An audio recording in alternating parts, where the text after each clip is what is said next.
함께 기도하심으로 10월 21일 수요일 새벽 기도회를 시작하겠습니다. 은혜로우신 하나님 아버지, 오늘도 새날을 주심을 감사합니다. 저희들의 생명을 연장시켜 주시고 주님의 은혜 가운데에 사명을 맡은 자로, 또한 주님의 구원의 은혜를 경험한 자로 기쁨과 소망 가운데에 살게 하여 주신 것을 감사드립니다. 특별히 저희들에게 이 땅에 사는 동안 해야 할 귀중한 사명을 주시고 또 저희에게 힘주시는 하나님의 인도하심을 고백하게 하시오니 감사합니다. 오늘도 그 은혜 가운데에 순종하며 또 주님이 주신 능력으로 인하여 넘어지지 않고 낭망하지 않고 주님 주신 참 소망을 품고 믿음으로 살아가는 주님의 자녀들이 다 되게 하여 주시기를 기도드립니다. 막혀졌던 모든 문제들이 말씀 가운데에서 풀려지게 하시고 또 닫혔던 문들이 열려지게 하시고 상한 것들이 치유되게 하시고 넘어졌던 것들이 일어나는 놀라운 은혜를 경험하게 하여 주시기를 기도하옵나이다. 교회의 머리이신 주님, 교회들이 힘을 잃어가는 세대 속에 있지만 말씀으로 다시 힘을 얻게 하시고 주의 은혜로 다시 소생케 되어지는 감격을 누리게 하여 주시옵소서. 이 아침도 오직 주님의 사랑과 은혜를 간절히 구하오며 우리 주 예수 그리스도의 이름으로 기도하옵나이다. 아멘. 오늘은 말씀 읽기 90일 가운데에 제39일째 되는 날입니다. 오늘 우리가 함께 읽을 본문은 에스더 1장부터 욥기 3장까지의 말씀입니다. 먼저 이 시간에는 에스더 1장 1절부터 22절까지의 말씀을 함께 봉독하겠습니다. 이 일은 아하수에로 왕 때에 있었던 일이니 아하수에로는 인도로부터 구스까지 127지방을 다스리는 왕이라. 당시에 아하수에로 왕이 수산궁에서 즉위하고 왕위에 있은 지 제3년에 그의 모든 지방관과 신하들을 위하여 잔치를 베푸니 바사와 메대의 장수와 각 지방의 귀족과 지방관들이 다 왕 앞에 있는지라.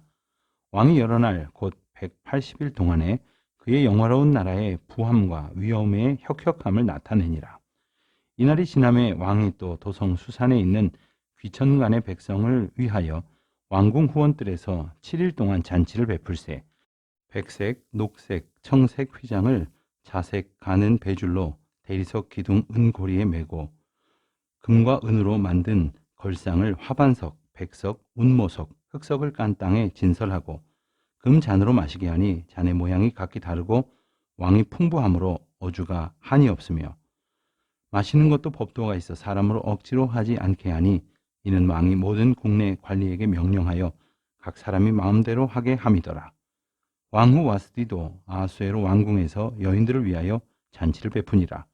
제7일에 왕이 주흥이 일어나서 어전 넷이 무흐만과 비스다와 하르보나와 빅다와 아박다와 세달과 가르가스 7사람을 명령하여 왕후 와스디를 청하여 왕후의 관을 정제하고 왕 앞으로 나오게 하여 그의 아리따움을 뭇 백성과 지방관들에게 보이게 하라 하니 이는 왕후의 용모가 보기에 좋음이라. 그러나 왕후 와스디는 내시가 전하는 왕명을 따르기를 싫어하니 왕이 진노하여 마음속이 불 붙는 듯하더라. 왕이 사례를 아는 현지인들에게 묻되 왕이 규례와 법률을 아는 자에게 묻는 전례가 있는데 그때에 왕에게 가까이하여 왕의 기색을 살피며 나라 첫 자리에 앉은 자는 바사와 메대의 7지방관 곧 가르스나와 세달과 아드마다와 다시스와 메레스와 마르스나와 무무간이더라. 왕후 아스디가 내시가 전하는 아하수에로 왕의 명령을 따르지 아니하니 규례대로 하면 어떻게 처치할까? 무무간이 왕과 지방관 앞에서 대답하여 이르되 왕후 아스디가 왕에게만 잘못했을 뿐 아니라 아하수에로 왕의 각 지방의 관리들과 뭇 백성에게도 잘못하였나이다. 아하수에로 왕이 명령하여 왕후 와스디를 청하여도 오지 아니하였다 하는 왕후의 행위의 소문이 모든 여인들에게 전파되면 그들도 그들의 남편을 멸시할 것인즉 오늘이라도 바사와 메대의 귀부인들이 왕후의 행위를 듣고 왕의 모든 지방관들에게 그렇게 말하리니 멸시와 분노가 많이 일어나리이다. 왕이 만일 좋게 여기실진대 와스디가 다시는 왕 앞에 오지 못하게 하는 조서를 내리되 바사와 메대의 법률에 기록하여 변개함이 없게 하고 그 왕후의 자리를 그보다 나은 사람에게 주소서. 왕의 조서가 이 광대한 전국에 반포되면 귀천을 막론하고 모든 여인들이 그들의 남편을 존경하리이다 하니라. 왕과 지방관들이 그 말을 옳게 여긴지라. 왕이 무무간의 말대로 행하여 각 지방 각 백성의 문자와 언어로 모든 지방에 조서를 내려 이르기를 남편이 자기의 집을 주관하게 하고 자기 민족의 언어로 말하게 하라 하였더라. 오늘 말씀은 에스더에 관한 이야기입니다. 그리고 이제 욥기도 조금 읽도록 하겠습니다. 에스더는 포로 귀한 시대의 여인으로 몰살 위기에 처하였던 유대 민족을 죽으면 죽으리라 하는 신앙 고백으로 죽음의 위기에서 건진 인물입니다. 그녀는 남유다를 멸망시킨 바벨론의 포로가 된 곳에서 태어나서 바벨론을 멸망시킨 바사 제국의 아수에로 왕과 결혼한 유대인입니다. 포로 귀한 시대의 1차 귀환자들에 의해서 예루살렘의 수룹바벨 성전이 재건된 지 40년 후에 그녀는 바사 제국에서 벌어진 불임절 사건의 주역이 됩니다. 모르드게에 대한 하만의 개인적인 감정으로 시작된 유대인을 몰살시키려는 하만의 조서가 바사 제국에 반포됩니다. 불임절은 하만에게 맞서는 에스더와 모르드게의 반격으로 새로운 조서가 반포됨으로써 유대인의 운명이 죽음에서 승리로 역전된 날을 기념하는 절기입니다. 에스더의 이야기는 창세기의 족장 시대로 거슬러 올라가면 야곱과 에서의 이야기에서 시작됩니다. 야곱은 이스라엘이고 에서는 에돔의 조상이 됩니다. 하나님이 아담에게 약속하신 여자의 후손 그리스도는 야곱의 줄기에서 나오고 대적의 세력은 에서의 줄기에서 나오게 됩니다. 에스더서에 나오는 아각 사람 하만은 에서의 후손 아말렉에 뿌리를 두고 있습니다. 광야 시대에 이스라엘은 아말렉과 전쟁을 하게 됩니다. 이것이 출애굽기 17장에 나오는 르비딤 골짜기에서의 전쟁이죠. 약 500년이 지난 후 왕국 시대에 이르러서는 사울 왕과 아말렉의 전쟁이 있습니다. 사울 왕이 아말렉의 아각 왕과 전쟁을 하게 되어지는 내용이죠. 이때의 사울이 아말렉을 완전히 멸하지 못한 그 씨가 바로 500년 후에 포로 귀환 시대에 에스더서에서 하만과 모르드게의 대결로 나타난 아말렉과 이스라엘의 또 다른 전쟁이 됩니다. 그 기간을 따지면 물경 1000년에 이르게 됩니다. 이 싸움은 하나님의 구원 역사가 주요 쟁점입니다. 그러므로 사탄의 세력은 단순하게 모르드게를 죽이려는 것이 아니고 유대인을 몰살시켜서 여자의 후손으로 오시는 그리스도의 씨를 진멸하려고 했던 것입니다. 대적의 세력에 맞섰던 에스더의 죽으면 죽으리이다 하는 신앙 고백은 그로부터 500여 년 후에 십자가에서 역시 죽으면 죽으리라 하는 예수 그리스도의 순종과 희생의 예표가 되는 것입니다. 포로 귀한 시대에도 다윗의 씨를 보존하고 언약의 백성을 구원하는 하나님의 구원 역사는 왕의 조서로 결말을 보여줍니다. 유대인을 몰살시키려는 하만이 꾸민 왕의 조서에 의해 에스더는 죽으면 죽으리라 하는 고백으로 아하수에로 왕을 만나 대적 하만의 죄를 폭로합니다. 에스더는 두 번째 죽으면 죽으리라 하는 심정으로 왕을 만나 하만이 꾸민 조서의 철회를 요구했습니다. 하지만 왕의 조서도 왕행이라고 해서 취소할 수는 없었습니다.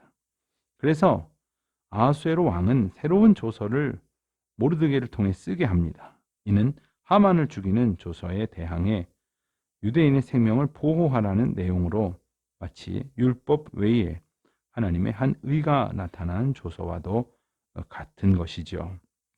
그러므로 죄의 삭은 사망이라는 만왕의 왕의 조서도 취소할 수 없습니다. 하지만 새로운 복음의 조서가 되시는 그리스도는 사망에서 생명으로 역전시키시는 것입니다. 모르드게가 쓴 새로운 조서로 인해 본토 백성이 유다인이 된 것처럼 세상의 본토 백성도 복음의 조서를 통해 그리스도인이 됨을 우리가 기억해야 할 것입니다. 그리고는 이제 욥기를 보게 됩니다. 욥기는 좀 긴 내용이어서 오늘과 내일 모레까지 해서 함께 읽게 될 것입니다. 먼저 욥기의 서두 부분이라고 할 수 있는 1장부터 3장까지의 말씀을 보게 됩니다. 이 욥은 족장 시대의 위인입니다. 자신의 소유물을 다 잃고 자녀들이 모두 죽었을 때에 죽으면 죽으리라 하는 심정으로 주신 이도 여호와시요 거두신 이도 여호와시오니 하며 하나님을 찬양했습니다.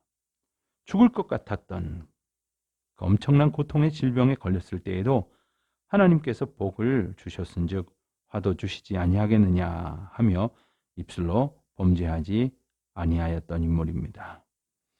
에스더와 욥이 살았던 시대는 서로 다르지만 하나님이 에스더를 통해서 유다 민족을 구원하시는 은혜를 베푸신 것처럼 욥을 통해서 한 사람을 의롭게 하시는 또한 놀라운 은혜를 보여주십니다. 욥은 사실 시대적으로는 족장 시대의 인물입니다. 아브라함과 거의 비슷한 시대의 인물이라고 말할 수 있습니다.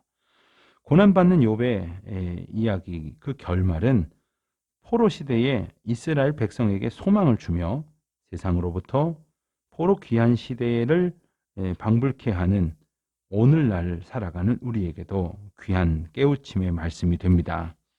하나님의 백성에게는 고난이 필수 불가결하기 때문이죠. 하나님의 백성에게는 이해할 수 없는 여러 가지 고난이 닥쳐옵니다. 이때 이 모든 어려움들을 뚫고 갈 수 있는 비법은 오직 욥의 신앙 고백과도 같은 우리의 신앙 고백에 있게 됩니다. 욥에게 닥친 고난은 자신의 소유물이라고 생각했던 재산뿐 아니라 자녀들을 하루아침에 모두 잃은 것이었습니다. 이때 욥은 모든 것이 자신의 것이 아니라 자신은 하나님의 것을 잠시 맡은 청지기일 뿐이라는 그러한 신앙의 고백을 합니다. 욥에게 닥친 또 다른 고난은 자신에게 닥쳐온 질병의 고난이었습니다. 이때에도 욥은 자신의 몸 또한 자신의 것이 아니라는 의미로 생명은 하나님의 복이라 하는 신앙 고백을 하게 됩니다. 이처럼 믿음의 고백은 자기를 부인하고 그리스도를 따르는 믿음으로 이어지게 됩니다. 믿음의 고백이란 바로 우리의 삶에 펼쳐지는 모든 일들이 하나님의 주권 가운데 있음을 깨닫는 것이요, 인정하는 것이요, 내가 입술로 그것을 고백하는 것에 이르게 됩니다. 오늘 우리에게 있어서 어떤 것은 참 이해가 되지도 않을 수 있고 또 어떤 것은 참 불만스럽게 느껴질 수도 있을 것입니다. 하지만 그 모든 것 가운데에 주권자 되시는 하나님의 은혜 안에 우리가 있음을 기억하고 언제나 그 인도하심 앞에 순복하고 주의 은혜의 때를 따라 살아가는 주의 자녀들이 다 되시기를 바랍니다. 오직 주의 은총으로 우리가 굳건히 서 나아갈 때에 하나님께서 우리에게 위로부터 나리시는 놀라운 은혜로 오늘도 지켜주시고 인도하여 주실 것입니다. 오늘 우리에게 있어서 저마다의 어려움들이 분명히 있을 것입니다. 저마다의 고난과 고통이 분명히 있을 것입니다. 하지만 오직 주님의 은혜만을 바라보는 믿음으로 굳건히 서는 주의 자녀들이 다 되시기를 바랍니다. 오직 주의 소망을 우리의 삶에 품고 그 믿음으로 서 나아가는 주의 백성들이 다 되시기를 바랍니다. 오늘도 하나님의 크신 은혜를 믿음으로 바라며 구하며 주님의 주권 가운데에 살아 나아가는 저와 여러분 되시기를 우리 주님의 이름으로 축원드립니다. 기도하시겠습니다. 하늘에 계신 우리 아버지, 아버지의 이름을 거룩하게 하시며 아버지의 나라가 오게 하시며 아버지의 뜻이 하늘에서와 같이 땅에서도 이루어지게 하소서.